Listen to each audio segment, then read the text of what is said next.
Die Buffelbil van Inyatikulu, episode 29. Wat 'n fantastiese dag was dit uiteindelik saam met Luka by sy mense. Sy sal sy familie enige dag as haar eie ook kan kies, besluit Larry.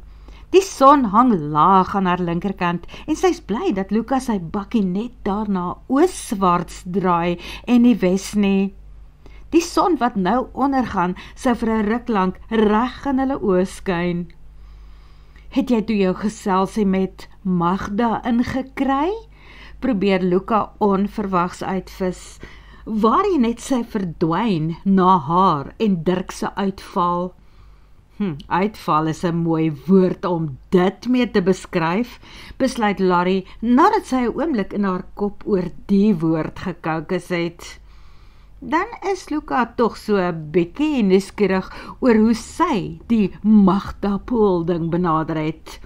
Sy sal hom die nodige vertel, want sy gaan hom nodig kry in haar plan van aksie.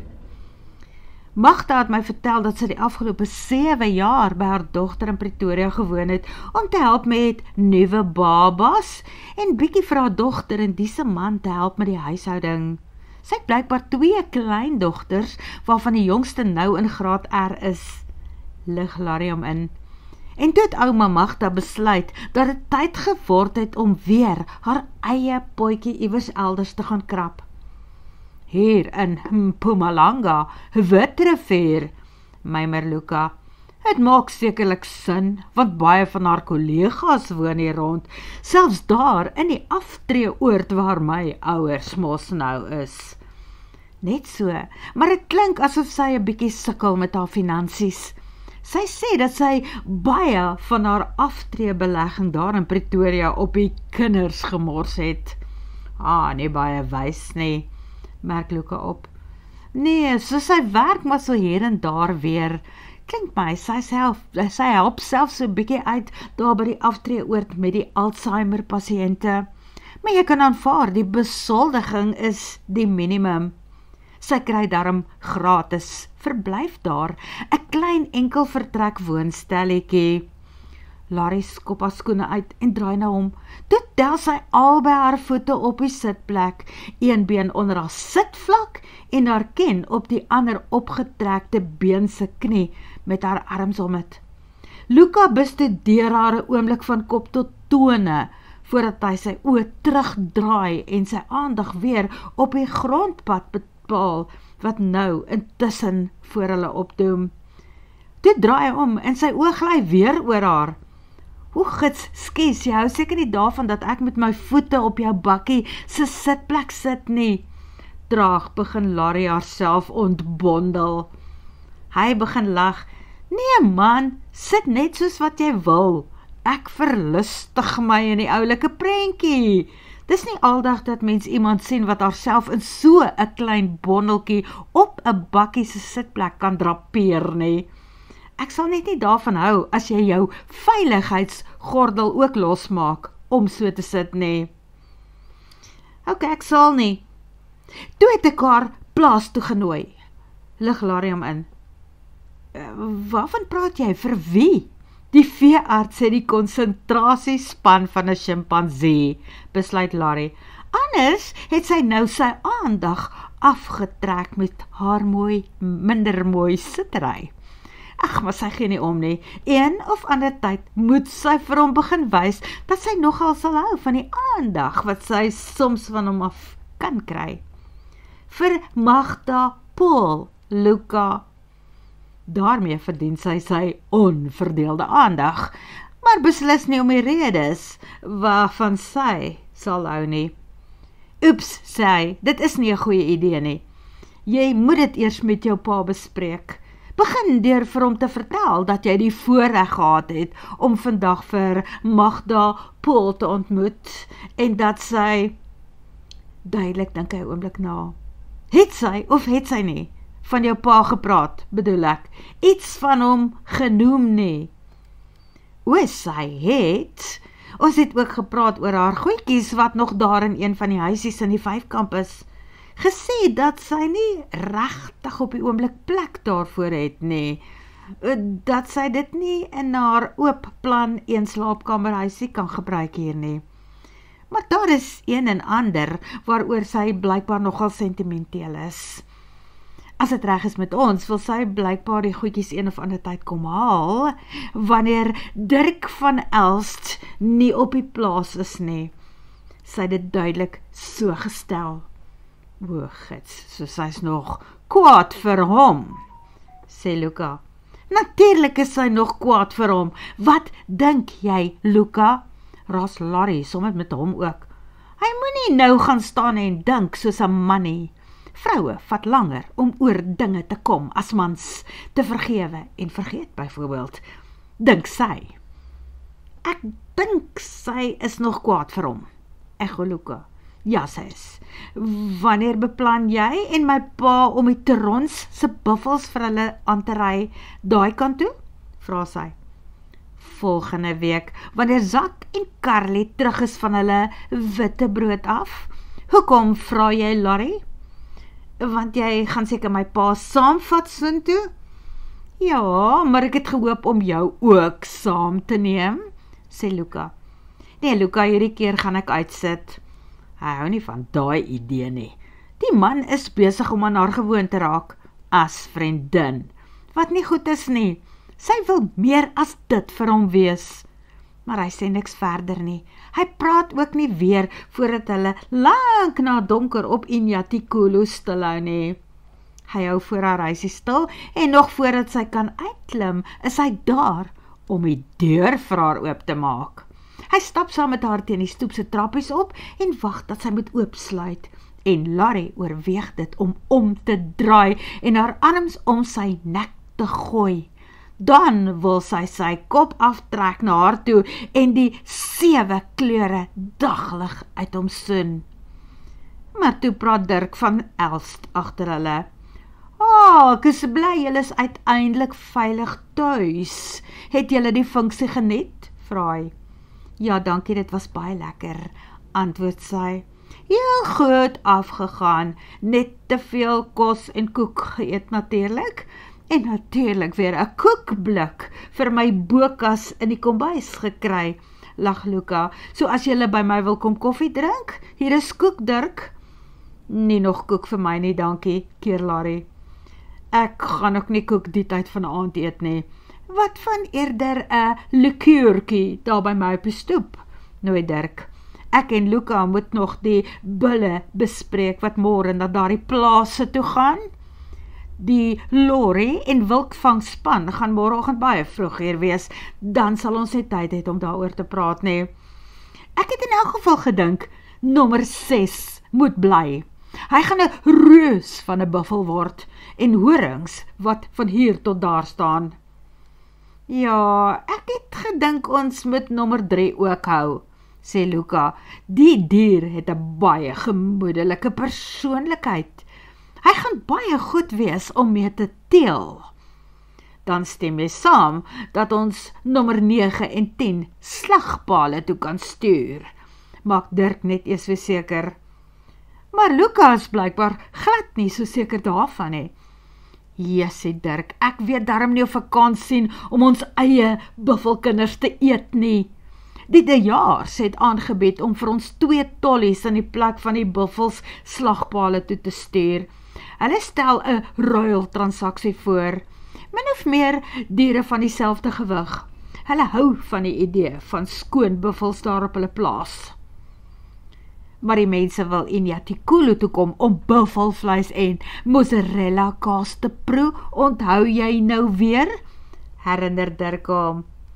Ek weet net nie van ons eie buffels nie, Dirk. Die vleis sal dik word in my keel. Ek sal dit nie afgesluk kry nie.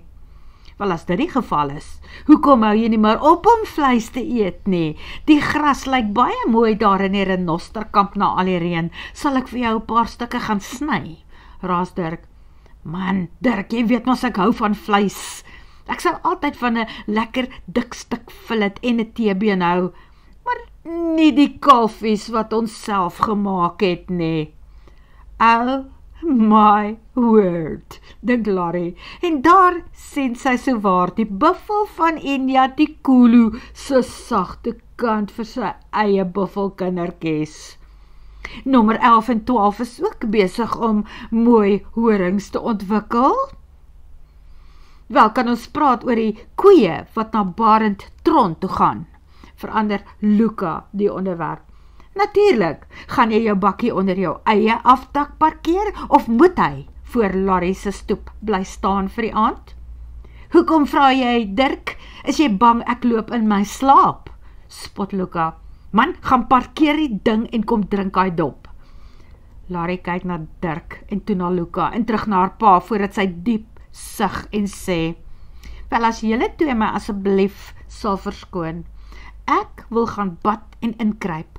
Daar is baie op my kerfstok vir môre en ek het lanklaas aandag aan my YouTube kanaal gegee.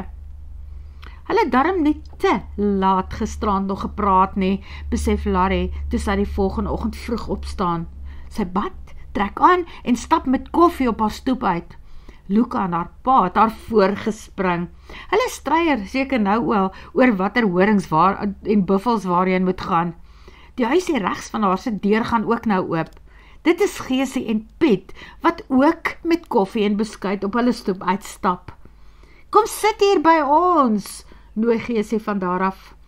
'n Uitnodiging wat Larry nie vandag 2 keer sal laat dink nie. Sy planne, Larry het vele planne. Larry se planne sluit Magda, Paul en hulle in, en sy besluit dat dit nou 'n goeie tyd is om uit te vind wat die twee van hulle van die vrou dink. En hoe was Lukas se mense se troudag herdenking? Vra Geesie. Onwetend is dit net die aansluitingspunt waarvoor Larry gewag het. O, dit was heerlik. Dit was fantasties om al sy broers en hulle gades ook te ontmoet en natuurlik die mense saam met wie sy ouers by sandparke gewerk het. En toe gooi sy die klip in die bos. En daar sit ons toe mos by dieselfde tafel as Magda Paul. Dit het die regte uitwerking. Daar spring 'n hasie uit die bos. Magda Paul, wil hulle gelyk weet. En het jy met haar gepraat? Natuurlik het ek met haar gepraat. Sy dan reg langs my aan die tafel gesit. Ja, nadat sy en Luka omgeruil het. Dan weet jy seker van die donderwolkie, waaronder sy hier van Inyatikulu af weg is. Vis Geesie nou. Ja, Luka het my ingelig. En jy weet dat haar goed nog in daardie huisie is? Ons wou dit al leegmaak, maar Dirk wou homself elke keer gelyk vol bollie as iemand net met so voorstel kom.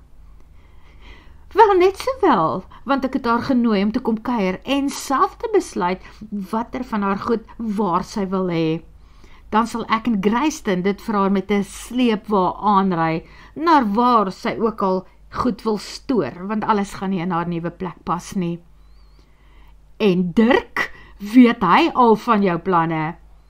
Nee, glad nie, en ek gaan hom beslis nog nie daarvan inlig nie. Larry drink die laaste bietjie van haar koffie. Sy wil opstaan en loop, maar Geesie keer. Wag eers, ons het moerkoffie. Kan ek jou beker weer vol maak? Ek sal nooit nee sê vir 'n lekker beker moerkoffie nie, sê Larry en bly sit.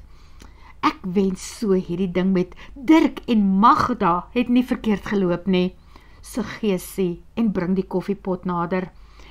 Dit was die enigste vrou wat werklik waarde toegevoeg het daar by die lodge. Skus Larry, ek bedoel nie om dit te laat klink asof jy nie ook iets goeds gedoen het nie. Jy het die plek ongelooflik mooi versier en mooi gemaak en die ligte meubels maak skoonmaak soveel makliker. Maar Magda was 'n raakvatter in die kompuis en in die waskamer, ag en oral. Sy die mense wat vir ons werk so goed bestuur. So waar is sy op die oomblik? Vra Piet ook hoopvol. Sy werk by die Alzheimer's mense, daar by die oord in Witrifuur. antwoord Larry en vat een van die lekker veerligte boerbeskuite wat Geesie nou in die bakkie na haar toe uithou. En sy sal dit nie oorweeg om terug te kom Inyatikulu toe nie? Vra Geesie. O nee, beslis nie. Magda beplan net om haar goed te kom haal, in en uit, terwyl Luka en Dirk Barentron se buffelkoeie wegneem, daarna sy stukkie grond naby Nelspruit, antwoord Larry so ongeërg as moontlik. Niemand mag nou al weet dat haar en Magda se planne in hierdie stadium lynreg teen mekaar inwerk nie.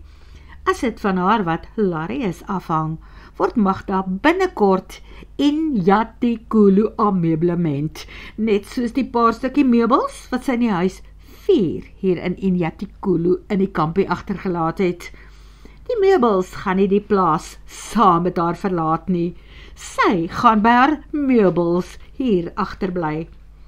Later deur die dag gaan sy vir Grayston en Luka se assistent Tampan nader trek, net om seker te maak dat daar nie 'n paar onwelkome kruiperige gaste hulle self in die plekkie kom tuis maak het in die tyd wat dit so toegestaan het nie. Daarna gaan sy Geesie se span skoonmakers leen om die plek 'n behoorlike skrap en afstof te gee. As Magda volgende week kom kyk wat sy wil saamtrek daai kant toe, moet haar hart en sy hier agterbly. Word vervolg.